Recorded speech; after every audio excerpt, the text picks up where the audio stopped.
Welcome to the Deep Dive. Today we're opening up a really quite remarkable document of military history. Yes, it's War Dispatches.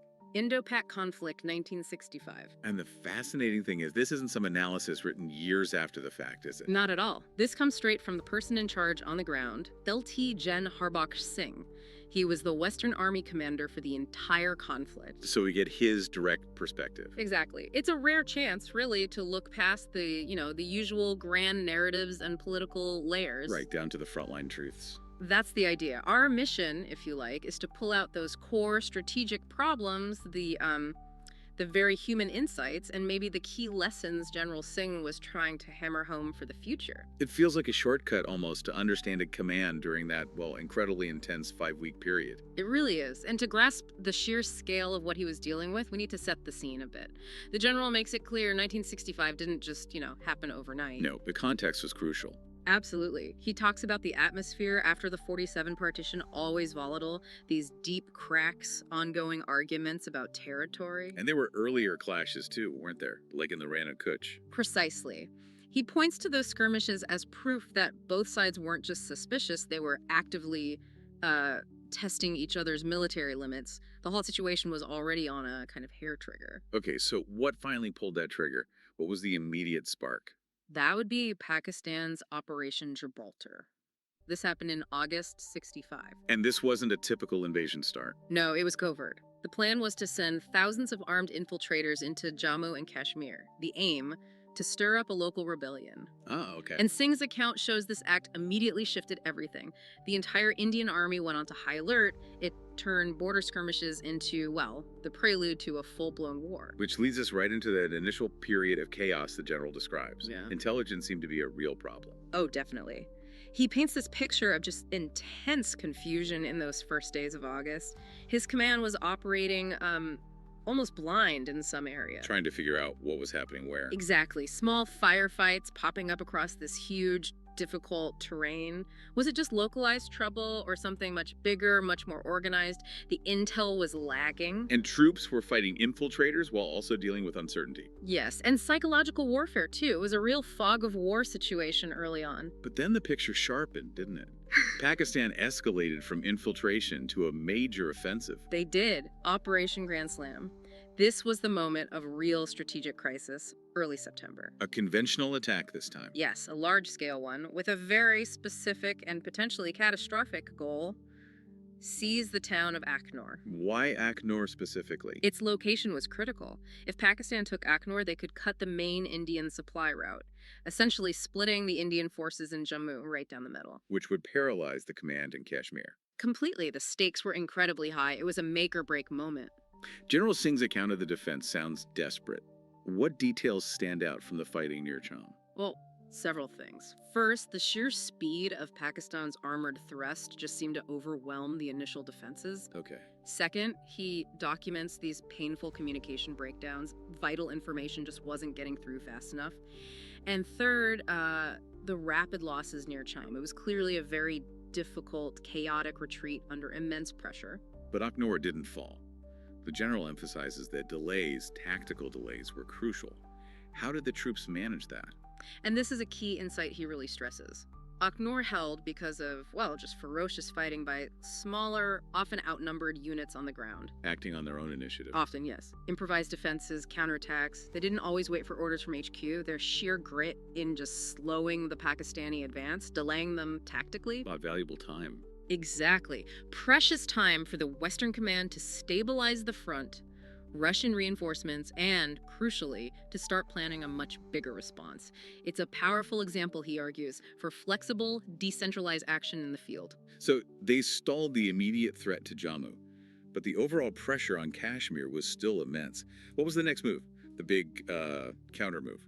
The only real option, as the general laid it out, was audacious. Shift the whole focus of the war. Launch a major counterstroke onto the Punjab front. So not directly reinforcing Kashmir, but creating a massive diversion elsewhere. Precisely. By advancing towards major Pakistani cities like Lahore and Sialkot, the hope was to force Pakistan to pull its forces, especially its critical armored units, away from the Kashmir theater to defend their own heartland. And did it work?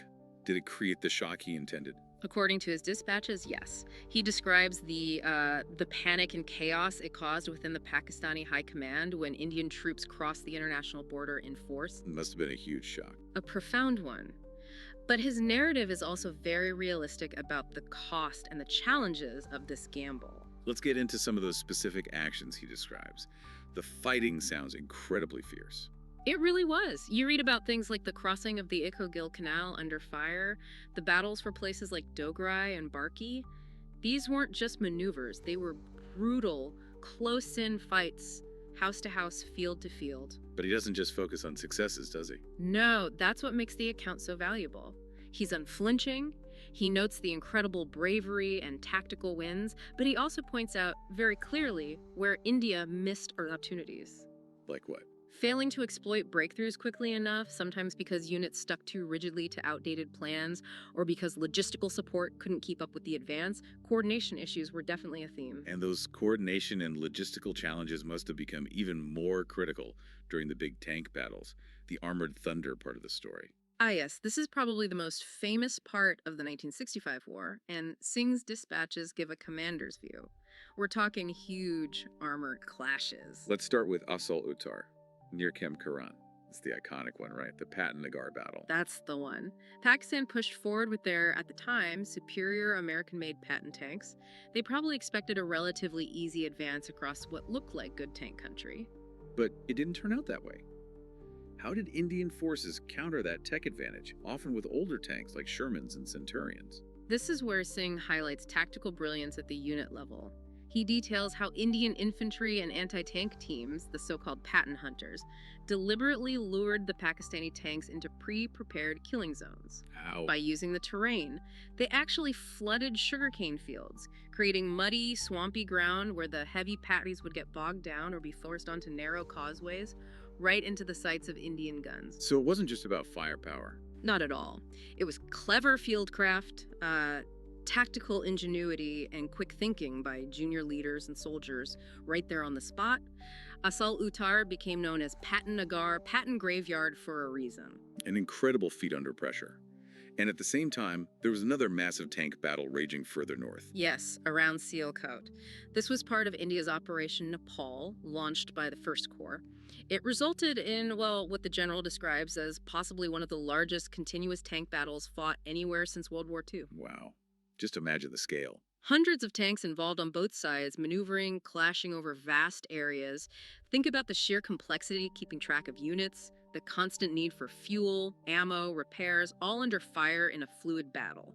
So looking at both Asal Uttar and Sialkot, these huge armored clashes, what does General Singh identify as the real difference maker? It can't just be the tanks themselves. No, he brings it back again and again to the human factor in logistics. He stresses that victory in these encounters often came down to the initiative of junior officers making quick decisions. Not waiting for orders from way back. Exactly. And the sheer determination of the guys in the supply chain, the logistics crews getting fuel and ammunition forward under constant threat. In his view, technology often took a back seat to morale, leadership, and just plain logistical grit. That makes sense. Now, shifting gears slightly, no commander's account is complete without looking at how different branches worked together, or didn't. What was his take on Army and Air Force coordination? This is a really critical section. He absolutely acknowledges the vital contributions of the Indian Air Force. Things like hitting enemy tank columns hard from the air, which really helped break up attacks, and crucial airdrops to surrounded units. But he also points out flaws. Oh, yes. He's quite blunt about the critical flaws, and this is where he offers, I think, timeless lessons. He uses a specific term, the Supremo Syndrome. What did he mean by that? He saw the Supremo Syndrome as this damaging lack of true integration at the highest levels of command between the Army and the Air Force. A sort of resistance to fully sharing operational plans and authority. Leading to delays. Yes, slow information sharing, bureaucratic hurdles. He gives examples where the Army might achieve a breakthrough on the ground, but the opportunity couldn't be fully exploited because air support wasn't coordinated quickly or effectively enough. So tactical wins didn't become strategic ones. Sometimes, yes. He argues very strongly for fundamental changes in joint doctrine and command structures to prevent these kinds of costly mistakes in the future. Connecting this back to the overall war, we get to the end game in late September. It wasn't a decisive victory parade for either side, was it? No, not at all. Singh's dispatches convey a real sense of exhaustion setting in. Both armies had fought incredibly hard and were frankly spent. Ammunition stocks were running critically low. So neither side achieved their big strategic aims. Essentially, no. Pakistan didn't succeed in Kashmir or its Punjab objectives. India made gains but didn't achieve a knockout blow. It became a war of attrition that ended in a stalemate. And the atmosphere when the UN stepped in. He describes it as relief, certainly, that the intense fighting was stopping, but mixed with a deep weariness and uncertainty. This led to the ceasefire and eventually the Tashkent Declaration. Moving from that high-level strategic picture down to the individual experience, the general spends significant time on the human cost, doesn't he? He does, especially in the later parts of the dispatches. He deliberately shifts focus from tank formations and battle plans to the sheer suffering involved. Of the soldiers. Yes, he talks about the heroism, but also the trauma. He uses letters, anecdotes to really bring home the psychological price paid by the men in the trenches. Not just casualties, but the lasting impact of that kind of intense combat. And the civilians. He explicitly mentions them too, the harsh realities for local people caught in the middle of the fighting. It's a stark reminder that war's impact goes far beyond the soldiers. So all this experience, all this reflection, leads him to distill what he sees as the essential lessons for India's future defense. Can you quickly summarize his main points? What did he want people to remember? Yeah, he boils it down to a few core principles, really timeless for command. First, the absolute need for readiness and good intelligence, especially in complex border areas like Kashmir. Avoid that initial confusion. Okay, number one, readiness and intel. What's second? Second is flexible, decentralized decision-making. Empower commanders on the ground. Don't let rigid plans or political meddling stop them from adapting to the reality they face. That lesson came hard from places like Sham. Makes sense. Third, the power of morale and unity. When things get tough, when it becomes a long slog, that shared purpose and determination are absolutely paramount. and the fourth? Fourth, driven by all the challenges he saw, a constant, relentless focus on improving logistics, communications, and especially those joint Army-Air Force doctrines to avoid the pitfalls of that Supremo syndrome. It really is an incredible document. It takes you from the highest levels of strategy, deciding to push towards Lahore, right down to the mud and fear of an individual soldier facing down a tank at a Utar. Feels very real. That's precisely its value. It cuts through the noise. And it emphasizes a tough truth. Political aims might start wars, but strategic outcomes often hinge less on fancy technology and more on, well, sheer tenacity and getting the beans and bullets to the right place at the right time, logistics and morale. Which leaves us with a really interesting thought for you, the listener, drawing directly from the general's emphasis. He argues that success often boils down not to tech, but to tenacity and logistics. So think about this. Is there a historical conflict, one usually judged by its political result, that might look entirely different if you saw it only through the eyes of a field commander obsessed with supply lines and troop morale? And maybe consider how those core military lessons, flexibility, clear communication, empowering people on the ground, apply even outside of war, perhaps in high-pressure situations you might face in your own life or work. Some powerful ideas to reflect on. Indeed. Thank you for joining us for this deep dive into Lt Gen Harbakhsh Singh's unique perspective on the 1965 conflict. We hope it provided some valuable insights.